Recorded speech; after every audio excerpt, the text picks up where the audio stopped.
Okay, some more Cinema 4D / how would this form go into a clay-based extruder rapid prototyper experiment.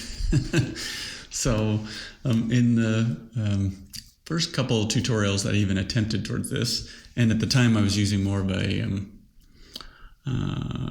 volume builder approach, so it had thickness, but it appears that I don't really need to do that. I can just build this kind of an empty shell like that, and the extruder gives the thickness because the clay is not paper thin. So in that example, it's just an intro to, hey, how could I create some curves and then loft a surface across those? So I have, if I turn off the loft, you can see I've got three little rectangles here that kind of have some rounding on them. So this is a really great approach, a lot of control. This is fantastic, right? And then maybe in the third or fourth tutorial, I went through the idea of how to use loft in a lathe-like manner, so that I would loft kind of spinning around the vertical axis in a way that you would draw a profile and it would spin around and just like you would at a wheel. But in this instance, I created a variation amongst the curves, so you got some unique forms, and we looked at deformers. And the important part is I used a cloner to create all those copies so that I could, once I had two little prototypes, I can put them in this cloner and put a bunch of copies down there and explore form. So I'm going to do that again, but in this a fashion similar to this one here. And I'm also going to be looking at the idea of using the cloner and how it relates to a generative design kind of philosophy where it can explore these forms. So maybe what I'll do is just keep this loft here for now. Let me just turn that off, and I'm going to take all of these. Well, let's just delete the top two up here. Let's just create one. And I think in the tutorial, the way this loft works is you don't have to have the exact same. You can have different curve types, right? So I think I was exploring with the idea of, I can't even remember. Was it? I think it was this kind of a hexagonal shape. Let's see what happens with this. We put this in and we'll make it, I think 50 centimeters was kind of what I was using. And I'll just put this in here and I'll loft a surface in between the two, right? So this is this idea that I can create a shape like that, which is kind of nice as well, right? It's got some nice things. I could go into here and turn on some rounding. So I do get kind of a tapered, beveled edge across that, right? That's pretty cool. All right, but what if I want to control this a little differently? So I'm going to take these two curves out of here for now, and I'm going to reset. So the whole idea here is I don't need to move. All I need to do is generate these curves. I'm not going to position them. I'm going to use a system to do that. So if I click on this one I have here at the top and I look at its coordinates, I'm actually going to make that 0, right? So I have two of these. They're both facing vertically, and what I'm going to do is create a cloner like I did in the previous tutorial. So there's a cloner, and the whole idea with a cloner is I can put an object. So I'll put this in here, right? So because the default setting for a cloner is a grid, and I'll slow down here in a second to go through the steps, and since this is a grid, I get a grid of clones. I could also, as I think I demonstrated in the first one, put multiple objects in here, and it will iterate through this one and this one and this one and this one and this one and this one. So anyways, but we don't want to make a grid. This is not going to work well for us in our ceramics form that we're trying to build. But we do have different types. So let me pause for a second. So let's remember we have a cloner. Cloner has basic properties and coordinates. These we really should not even have to touch. We never really worry about it. And most of the things we're going to deal with in here happen underneath the Objects tab. So the mode of the cloning, this is a grid clearly, right? And I think I showed radial in the other one, but let's just use linear. And as a default, linear will work vertically. And the reason it's set just as the default, you can see it down here where it's saying, hey, every 50 units, let's go ahead and put a new clone down. And its type right now is set to be iterate. And you can see I have the rectangle and then this n-sided object, right? So it's a hexagon. And then I have a rectangle. And the reason that I have 3 of them is because I said, hey, create 3, right? And if I zoom out here, you can see if I create a whole bunch of copies, it just keeps growing. Now, normally this is a good idea to set it in this mode of per step, but I think for our purposes here, what we want to do is just keep it kind of the same total height of what this would be. So let's just say it's 100 centimeters if we want, right? So we'll just put that there. I can already tell my, so we have this at 50. I'm gonna maybe scale this down a little bit. All right, so let's just, so we have a cloner and I've created these various clones in here, right, as I look at those, but I need a surface, right? So I have the loft wants to loft between curves. Well, the cloner is creating all the curves that I want, so I'll just put the cloner inside the loft, and I already get this pretty crazy shape, right, that's inside of this. So this is not bad, right? And all kinds of little details here, right? If we see, as I zoom in here, you can see it's a little blocky. So within the loft, and this is already set pretty high. I think the default would be something like this.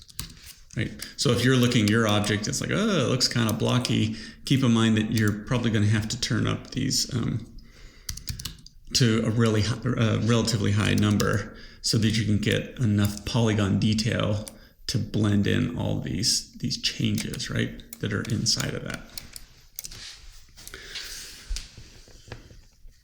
Okay, so so already this is an okay form. I've looked at examples, right, where we can look at a smooth versus a linear interpolation between them, between the various sections.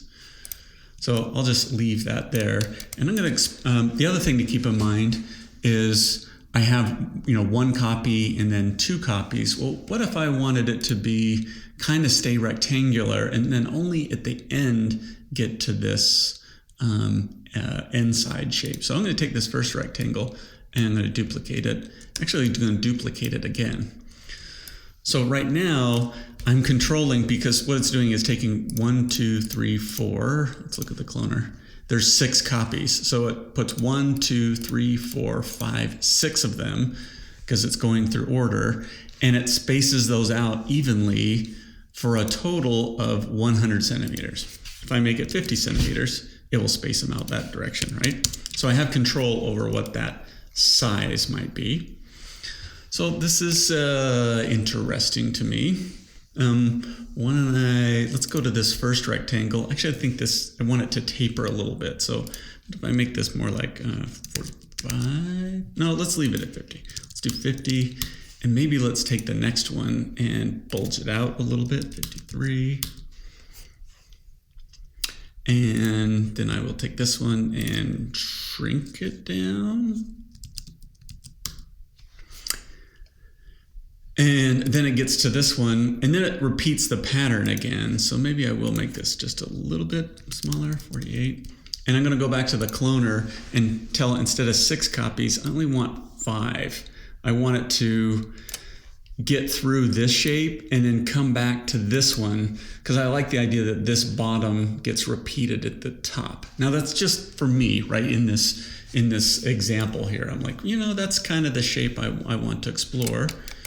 So just keep in mind with the cloner, I'm telling it to put down copies, and depending on what that kind of pattern and workflow is, I need to put in enough curves for it to clone, right? So it's cloning all these, and currently it's cloning them in a 1 by 1 by 1 manner, right? So it's going 1, 2, 3, 4, 5. And it's spacing them out as it keeps growing up to that between, so every 20 centimeters, right? It's putting one of these in there. or something like that. I'd have to count the copies there. Maybe it's 25 centimeters because there's 4 spaces. Anyhow, and I have all this control, right? So maybe this one, would I make it 43? Maybe what I want to do is space out the rounding that's on that one, right? Maybe I want kind of a fat bevel here that transitions to a little tight rounding on this end side. Maybe I want to experiment with this being more like, maybe I want 12, right? So I get this varied pattern. You can see all the seams, and I'll turn off the wireframe, right? So you can see that where the little beveled pinched edges are happening, right? So you get a little of this working through the form, which I'm all about. I think that's pretty cool. Okay, so here's the big idea. Before I do that, let me recap. So very similar, we're still lofting just like the very first time, but instead of placing them by hand, I'm putting the number of copies that I want in here into a cloner, and the cloner is just moving through the list. And when it gets to the end of the list, it goes back to the beginning and keeps going based on however many of these there are. Now, I could go, let's create 12, right? And that's a pretty complicated, messy shape, right? Let's look at this. And B, there we go.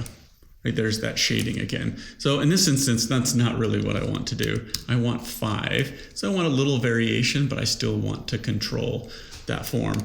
I could still do things like twist it and use the deformers and things that I did in previous tutorials, but I want to just keep this simple and look at one other idea. So let's pretend that I do think this is a rather cool shape, and it's giving me all the little bevels and things that I would want on it. And right now it's working linearly. So let's pretend that I like the idea of this design, but I'm curious what other variations or versions I could come up with that. So right now the clones, as I mentioned, iterate, but we can also change that. And I think I talked about this in the previous one. So I'm going to choose random, right? And this gives me a new shape, because what's happening is it's creating 5 clones, but it's randomly selecting through here which ones that it gets, right? So I might be like, maybe that's okay. And I'm going to turn on the wireframe just so I can see these change as they go along. So maybe that's a good idea. I don't know. But the way random works, I've been teaching this coding class. It's like a little machine of random numbers. And if every time through it just kept picking new random numbers, I'd be watching the screen and the form would just keep flickering back and forth.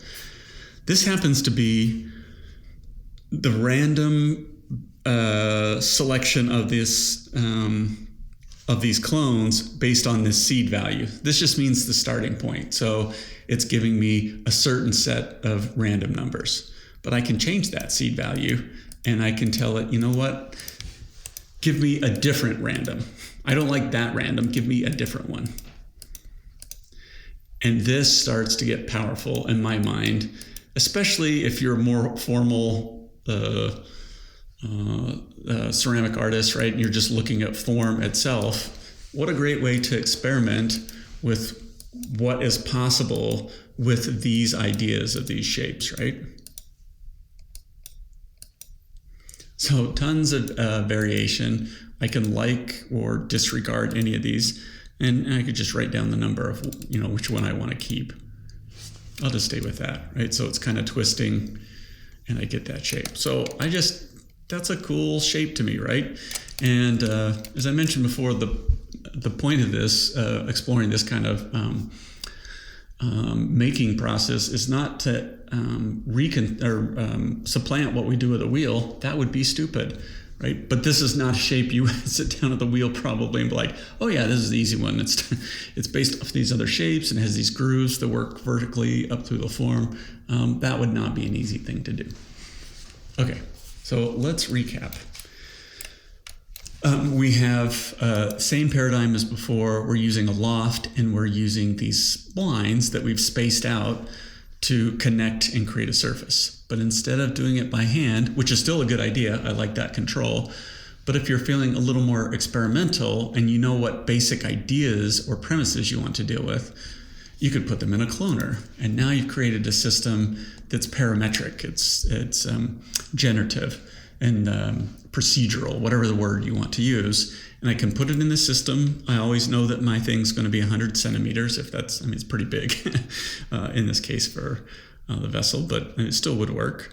I have all these controls that I can change and experiment with right within this, right, what these forms, and I'll leave it 5 again. I really like the idea of like 1 past whatever the total. I've seen some good results with that. There's so many other settings. I'm trying to stay away from those and just keep it simple. But at this point, I have this wonderful little system where I can explore a lot of these form ideas. And once I get to the point that I find something I like, I can convert that to a current state and then export that as an STL file and start prototyping. So, all right. I hope that helps.